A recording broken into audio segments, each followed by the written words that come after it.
Hello everybody and welcome back to more of the Hayseed Night. I'm going to continue from where I left off in this very awkward situation where I believe Ader just wants to look at her boobs. Might just be. Yep, that's me alright. Can't keep this big snout closed. A deep silence filled the tent. Ader cursed his luck and his good manners. He wanted to run away and hide, fearing that otherwise he'd commit a big mistake. The kind of mistake that would get him called a horn eater for the rest of his life. Well then, it was nice to meet you again, but would you like to know your fortune? Oh, maybe that's like a gypsy kind of thing? I'm not sure. Ader halted.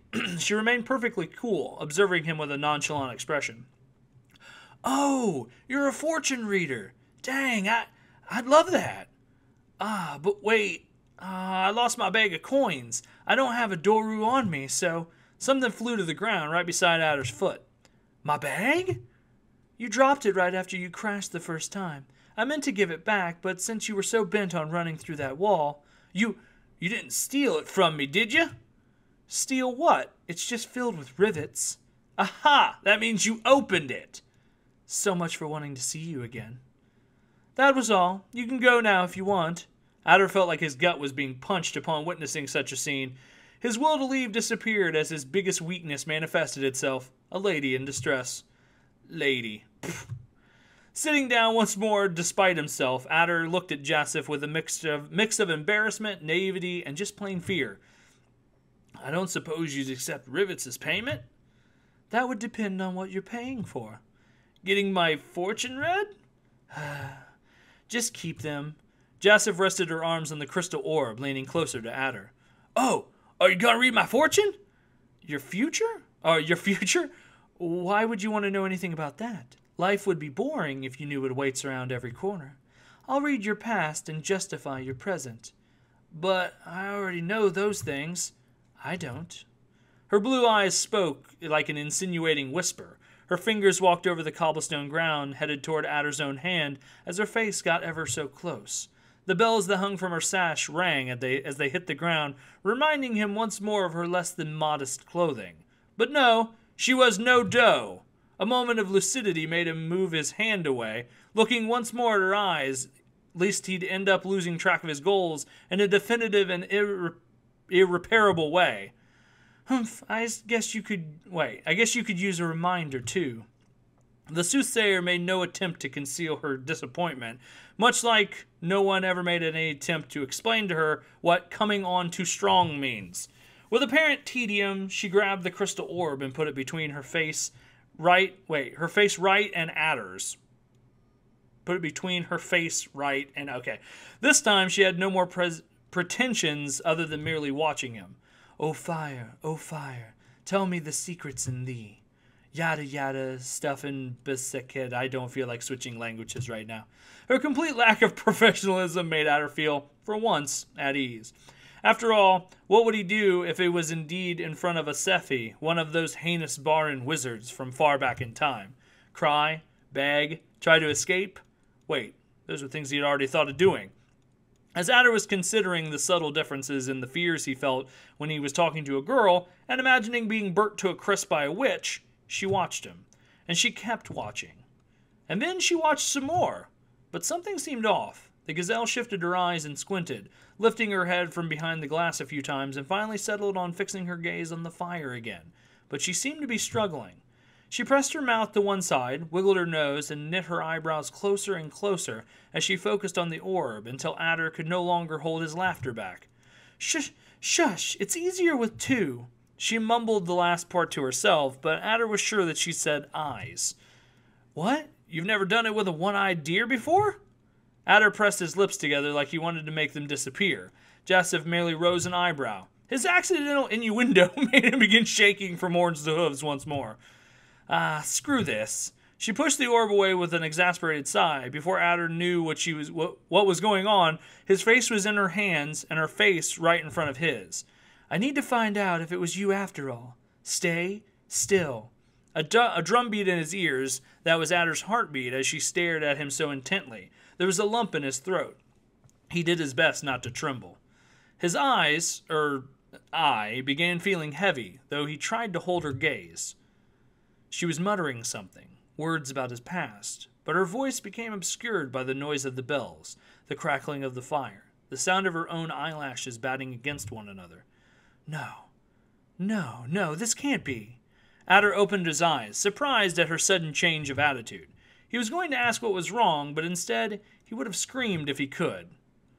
2 guards were glaring at him. One of them was pointing at him with his assegai. Just who do you think you are? Who do you think I am? That was Jasif's voice, but as much as he tried to find her, Ader couldn't see her. In fact, he couldn't move at all. Well, you're not going to trick me with that, scum. As I said, I'm nothing but a girl on her way home. That would have been weird. Exactly. Now get off the royal pathway immediately. Ader felt a lump formed in his throat as he unwillingly looked over the railings that he was leaning against. I don't suppose you expect me to jump off the bridge. You're right. I'll just drag you to the dungeon and end this nonsense. Your kin shouldn't even be outside after curfew. My kin? Do you mean the girls from the Desert Rose? The guard's face went pale all of a sudden. The older one seemed surprised in a different way. A sigh of relief was welling up inside Ader's chest, though he couldn't feel his chest at all. He was beginning to question his sanity altogether. I assume you're familiar with that name. I'm already running late, and Miss Rochelle will be really, really worried if her favorite girl doesn't make it home before dawn. So, I thought that I could use a little shortcut. But only nobles can... Tell you what, if you could make a little exception this time, I'm sure I could arrange a discount next time you visit my home. Just say that Jasif sent you there. Jasif? I mean, if you were a doe, I would consider it, but... I don't know. I've heard a lot of things about Jasif. I think I'd recognize someone goes around calling herself queen if I saw her. I can assure you, Assure me? I'm not sure I can take a gazelle's word. See, maybe I can't recognize you because you're wearing too many clothes. What are you saying, you numbskull? What? It's her job anyway. If she's telling the truth, we could let her go if she pays a little toll. Well, this has got a little rapey. Ader felt revolted. The other guard was clearly disgusted as well. Keep it together, Sep. It's over if you take a step back. The guards didn't react to that sentence at all. It was like they hadn't heard her when her voice sounded loud and clear in Ader's ears. But more importantly, Sep, I can pay in gold, then we'll take that too. I want nothing to do with this. More for me. A smirk appeared on the guard's face, but before he could even move a muscle, a scream tore up the silence of the night. What do you think you're doing? Everyone turned to look at the idiot yelling all the way down on the ground. You think you could just bother a lass 'cause she looks good enough for a second helpings and then dessert? Well, you can't, 'kay? That's not cool, and you'd make your moms cry if she knew. Let her go. Ader had most certainly gone crazy. What the hell is that Sanford saying? Is he drunk? I don't know. I think he's just a horn eater like you. Who you calling a horn eater? Just wait up there. Ader, the pudgy version of Ader that is, wasn't concerned with matters such as his complete lack of grace, agility, or strength. Moved by a sense of justice, he began climbing the column that led to the royal pathway. Of course, he never made it. Hey, are you still alive? Horn eater! I like that little voice. You should go check. As if I'm going to leave you alone with her. Get that old ass back to the barracks, or I'm telling Ellegaard what you just did. It was the older guard's turn to go pale. He lowered his helmet and began walking in the other direction. The younger guard, however, stopped a moment to look at her. You, go home and don't let me catch you up here again. The guards finally disappeared in the darkness. A moment of peace, which Jasif took to look over the railings one last time. Her wannabe savior now lay unconscious on the ground after hitting his head during the fall. And in spite of how miserable the scene was, Ader could feel a smile forming on his face. Her face. He finally understood that, crazy or not, he was seeing what she was seeing, the way she saw it. That was really nice of you. I'll make it up to you somehow. Noticing how high the bridge was off the ground, she quickly pulled away from the railing. Some other day. Jasif turned around and began running, lest the other patrols would head her way. As she ran, Ader began feeling lightheaded. As she ran, Ader began feeling lightheaded. He shut his eyes tightly once more, and when he opened them, He was back in the tent, with the Gazelle still staring at him. Not a moment had gone by. Ader had a million questions. Was that real? Was that a memory? Had he eaten something off? Had he forgotten any more parts of his life due to hitting his head too hard than usual? But as he opened his mouth, he could only pronounce a single word. Sep? The redhead's hands lost grasp of his face for a moment. Her ears perked up, attracting Ader's gaze, much to his chagrin, towards her horns once more. She pulled her head back, disconcert forming on her expression little by little. It wasn't one of her conceited expressions, nor was there any mesmerizing superiority in her eyes. She looked honestly and utterly tiny for a moment, scared. Where did you hear that? I saw something really weird when you looked at me. You were under Herub's statue, and I was there, but it wasn't me, and I couldn't see you, but I could hear you. And you know, I think I actually kind of remember. Jasif rose a hand. It was shivering. You're a gaze reader. Anger hit her like a wave as the shock disappeared. Why didn't you say so? Get away from me. The fire in the ore began flickering erratically, causing disturbing shadows all over the tent. What? I'm a what now? Did I say something wrong? Is Sep a bad word in Gazelle speak? Do you seriously expect me to believe that you... She looked at him with skepticism. Her eyes squinted with barely concealed languor. She was clearly sizing him up. No, you really don't have a clue of what you just did, do you? Ader shook his head almost pitifully. Her expression relaxed just a little. Then you're telling me that you're a natural gaze reader? Do you even understand what this means? Yeah, no. A small chuckle erased all the tension from her face. Ader felt even more confused upon seeing this. I was trying to read your gaze, but you read mine instead. It's called gaze because we invented it, so it's true what they say about yellow deer. You must have Baran blood. Ader would have normally disputed the last affirmation. Roe deer took pride in being real deer. No Gazelle blood at all. Nope. 100% pure, 100% deer with does that don't have horns. But that was clearly not the moment, nor the company to say that. You totally lost me there. You read my mind. What? I think I'm not the funny one here, missus. The Gazelle seemed way too amused with this development. No, it makes so much sense. I was wondering why you spent so much time looking at my face. Hear me out. I'm sure you've always been good at getting people's feelings, but not smart enough to actually understand them. You're like some kind of savant hick.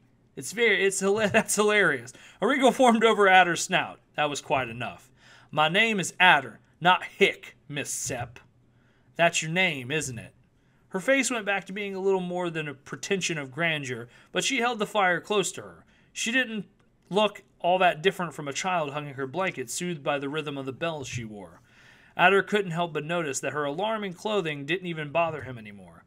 It's just a stupid nickname someone gave me. I haven't heard it in years. They call me Jasif now. Jasif. And as the older guard said, it was just a title. Isn't that something like queen in Gazelle speak? Basikatet? Yeah, sure. And yes, that's a valid translation. Do you have any qualms about it? Ader opened his mouth, ready to speak his mind. No, that's cool, Jasif. Did I say that right? I mean, if you need people to call you queen to be happy, I don't need to be called anything to... God damn it, I can't fucking read. Ader didn't mean anything with that, but he'd somehow managed to say something rude all the same. She didn't finish the sentence, deciding instead just to look away. Are you okay? She turned her face sharply toward his. There was something different in the way she was looking at him. Ader, right?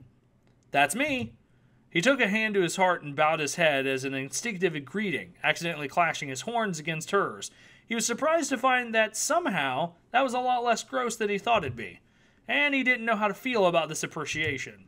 Didn't you want to know your future? Then listen closely. Oh my! She put her mouth right next to his ear and whispered, You're coming with me tonight. Oh my. You really are one of a kind. Come to the Desert Rose when the lights are all out. My room is on the first floor. but climbing there should be easier than climbing the bridge at the very least.